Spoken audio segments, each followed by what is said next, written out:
Pelatih PSM Makassar dari Kalesi Pemirsa mengungkapkan hasil buruk yang diraih tim Juku Eja di 4 laga tandang terakhir dipengaruhi oleh banyaknya kartu merah yang didapat anak asuhnya. Hal itu disebut memengaruhi performa tim karena 3 laga diantaranya PSM bermain dengan 10 pemain.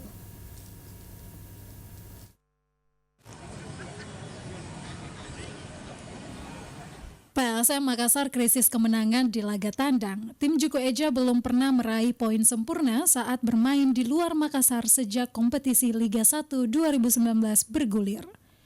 Dari total 10 laga tandang yang sudah dilakoni, pasukan Ramang baru mengumpulkan 3 poin hasil dari 3 kali seri dan 7 kali kalah. Pelatih kepala PSM Makassar dari Hekalezik angkat bicara soal hasil minor yang diraih timnya pada 4 laga tandang terakhir. Dari He tegas menyebut 3 kekalahan beruntun menjadi cerminan performa PSM musim ini. Dari He mengungkapkan hasil buruk yang diraih skuadnya di 4 laga tandang terakhir dipengaruhi oleh banyaknya kartu merah yang didapat anak asuhnya. Hal itu disebut mempengaruhi performa tim karena 3 laga diantaranya PSM bermain dengan 10 pemain. Pertama saat melawan Perseru Badak Lampung di mana Zulhan Zamrun mendapat kartu merah. Kedua Hasim Kipu yang diganjar kartu merah saat melawan Arema FC. Kemudian saat bertandang ke Markas Semen Padang, PSM harus bermain dengan 10 pemain karena 2 kipernya mengalami cedera. So this is not big surprise. Jadi ini bukan kejutan besar.